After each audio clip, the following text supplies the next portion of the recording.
y'all. Hey everybody, it's me Mo, and welcome to my channel where we do social commentary and whatever else I want. In today's video, we're going to go into the St. Lucia Reddit and we're going to see what's up, and I'm going to react. So let's get right to it.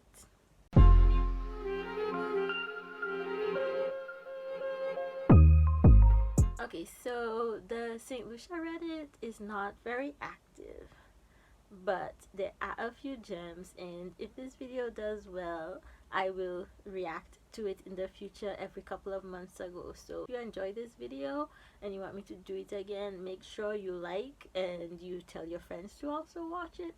The first one is a recent one, and it is funny. So in St. Lucia and a whole bunch of other countries, actually including US and Canada, if you invest a certain amount of it's supposed to be, if you invest a certain amount of money in the country, you can get citizenship. But at this point, what it is that a lot of people from countries, especially like the Middle East and stuff, who would have trouble getting a US visa, end up coming to St. Lucia. They buy a St. Lucian passport and they can get a visa to go to the US. So that's why it's not like a really favorable thing for a country to do. However, a whole bunch of countries do it, and it's a way for the country to like get income. The other downside to it is that there's usually a lot of corruption involved. So anyway, St. Lucia has such a program. This person comes buying citizenship by donation. Anyone here has obtained citizenship of St. Lucia by donation program? If so, I need help. Please reach out. There's a web. Like, my first response to this was, there's a website. Google is a thing, sir. I mean, come on, just Google it. The website like makes it super easy. Like, the application is on the website. Like, what more do you need? The really funny thing is someone responded just with the link of the website, and I was like, oh my god, yes, legend. This next one though is super cute. Like, this one I liked. This one says, long shot but song dance request. My wife and I had a honeymoon in St. Lucia. It was beautiful, but when we were there, we did a booze cruise. There was a song that many locals knew that had a dance. Your hands basically make a square, sides, top and bottom, sides, then a rubbing motion. Then I think there was a spin where your knees went in and out. Immediately, I'm like, I know what song. And the person says, probably the worst description ever. No dude. Best description ever. Perfect description. I've searched forever trying to find this song. If anyone knows what I'm talking about, you'd be my hero. You didn't ask us, St. Lucian, dude. You didn't ask us. And someone responded, hi, could it be this song? And it was the song I was thinking of. And the person was like, I want to kiss you on the mouth. That's the one. Thank you so much. So I'm going to put the song in now so you can see like the dance is exactly as he described it.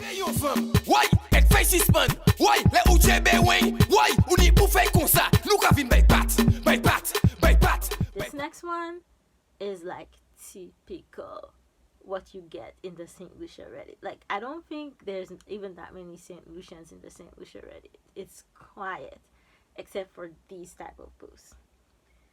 Is October a good time to visit, or would you suggest a different month because of the rain?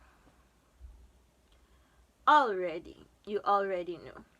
Hi, my fiancé and I are considering a honeymoon in St. Lucia next October after our wedding. We read on a weather blog that it's one of the wetter months. We were curious from people that actually live there or have gone if it would matter much, or if we should wait for the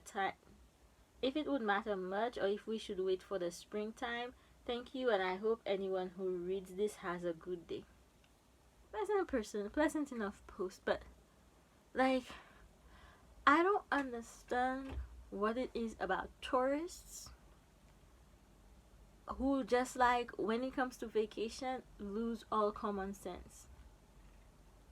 Like, you expect someone to tell you this year what the weather will be like next year for your honeymoon. Like, I understand that, like, maybe you don't want your honeymoon to be super rainy, but like, it can be super rainy in like any month. This is the tropics. It is hurricane season. It can be super rainy in March, although not often. And y'all, like, climate change is a thing. Like, just go and just have fun. When it's snowing, you still have fun.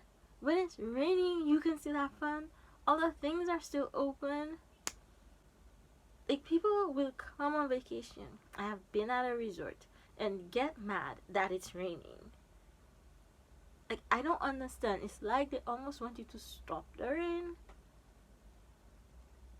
Let me tell you, tourists can be some of the most entitled people in the world. Like, they lose all common sense. They're like, I'm on vacation. Doesn't the rain know not to fall? Oh, okay. This is a good one for many reasons. Many reasons. Traveling to St. Lucia, vaccine card name different from passport.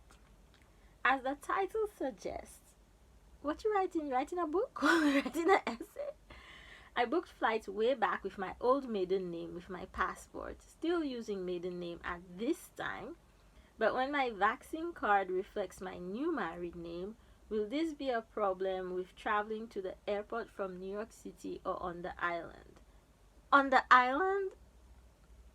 Oh, maybe she means like customs and stuff. I have my driver's license too that has my married name that matches my vaccine card. Hold on. Before I give you my response to this, let me show you what someone answered. Why do people think this is a travel agency? That person was experiencing my frustration because I'm like, do people think this is like St. Lucia Tourist Board, St. Lucia Tourism Visitor Center? Like, what do people think this is? Ma'am, this is Reddit, ma'am. Ma'am, this is Reddit. First of all, now she doesn't say if she's coming with her husband, but I assume she's coming with her husband. So when you get married, always know where your marriage license is. Always. But also, if you're married and you're going to travel with a copy of your marriage license. Like, this is advice someone gave on probably like the Oprah Winfrey show when I was a child or something. Like, I've known this forever. If you ever get married, go with your marriage license. Go. Just go with it. Like, it doesn't matter. Just go with it. Like, this is a simple solution. You have your maiden name. You have your ID that shows your maiden name. You have your new name on your vaccine card. You just have your marriage license. When they ask what's the discrepancy between your names, you just show your marriage license. It's that simple. But I know why people will think those things. Because there's some states in the US, if you get married anywhere else, they don't recognize the marriage license as valid. That too. So if you're going to have a destination wedding, anyway, if you get a wedding planner, they'll probably like make sure you know all these things. But if you're going to have a destination wedding, you gotta know what you need to do to be legally married where you live. Because there's some places, I think it was Ireland, where the wedding had to be in a church to be recognized in their country. Way back when, like 2000, when I worked at the resort for the first time. There were like countries where the wedding they would have to take them to the nearby church for the ceremony and then come back to the resort for pictures and stuff. Oh, y'all. This final one,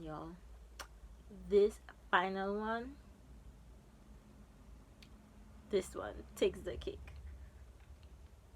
So remember, I was telling you, tourists are the most entitled, but also, like, this has been going around the internet, Karen on vacation.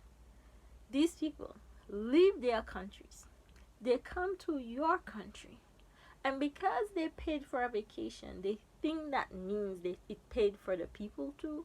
They like a lot, and a lot of the time, it's the ones with like the cheapest packages, who don't tip, who have like food, like they don't even come to meals. They like get grocery store food and like come to one meal. They don't buy drinks. Those are the ones that are seriously y'all the most entitled. I'll play a few seconds of the music so y'all can hear the music playing in the background. And it seems that Karen came to the resort. They were playing Caribbean music and she did not want to hear it. That one is a first for me, y'all, because like every time I've been around tourists, even with all their entitlement, they have always been like way into the Caribbean music, like way into it. Yeah. Like I could tell it was a resort. And we see Karen walk up to the DJ booth and try to put her hand on the DJ's equipment. And the guy who's DJing has not stopped. Like, he does not stop. And little bro comes in with a block. Like, he just goes, block. He just goes, block. He just, block. You're not gonna touch the equipment. Like, does she not know that DJs are not lone wolves? DJs move in packs. Like, he goes in with a block, and they're like talking to her, and she is going on. She's like going on, but she can't even ask to speak to a manager, because I can assure you, Jude in the khaki pants is definitely a manager, and you can see that he is used to dealing with people like her. You can see him, like, he's like disarming her, and he's like, oh my god. And then she's like, and then this shake, like, what is this shake? What is this shake? And then she like shakes and she lifts the leg, and it's like, what is that? What is that? What is the shake and lifting her leg? Honey, you showed us all your parts. We can see things we don't want to see. We can see things, but this manager knows what's up, and he knows how to handle her. So what I can gather from my internet research is this took place in the Bahamas, and I have a screenshot of another video, but that account I took it from is private, so hopefully they don't copyright my video or anything. They show like her afterwards, and like people are dancing next to her and stuff, and she seems fine. So what I can gather, and I may be wrong, is that there were locals or other Caribbean people or black people or whatever at the resort as well, and they were dancing to the music in the way that we dance, and that was too much for her. That's what I can gather. So either that or she didn't like the music. But also, like, the other thing that happens a lot at resorts is a lot of the time when the Karens come to the resorts, they don't want any locals at the resort. Like, they don't want locals to be using the resort as well and mixing with them, like coming to the restaurant, coming to the pool. And like, if they see any sort of black person there as a guest, they like they'll come up to you and be like, is she a guest? And sometimes the person is not a local, they're just black, because St. Lucia is mostly black, and they'll be a guest. And most times those guests that they don't want to be there are paying more than they are. Now, because of COVID, locals can't go to the resorts. Oh, I need a weekend away. Gosh, there's a resort like 15-20 minutes from my house, and if someone would just pay for me to go for a weekend, it doesn't have to be a weekend, it can be 2 days midweek, which will probably be cheaper. Like, I can go on Tuesday and leave on Thursday. Just need to go away for a little while and eat food that I don't cook, and rest up and relax and just be away from it all. Okay, I digress. Yes, they come to the Caribbean. They think everyone they meet works for them just because they paid for a little holiday, and they think they can tell everybody what to do. But it doesn't work that way here, honey. No, it does not. The sad part is a lot of the times the resorts are owned and managed by foreigners, and those foreign managers tend to they tend to side with the Karens, and they tend to side with the Karens, and they tend to treat the staff like property as well. So that's the sad part of it, but it's not all the time. Speaking of which, y'all, I've been getting some tea about that one resort that I talked about in that video. Boy, the things I've heard. Hot tea, hot tea. I heard that the guy who replaced me, who's not actually a qualified teacher, a qualified yoga instructor, he has been working in the woodworking shop, in masonry. So that's what the resorts want. They want someone who will do whatever for peanuts. That's what they want. Not all of them, but you know what I mean.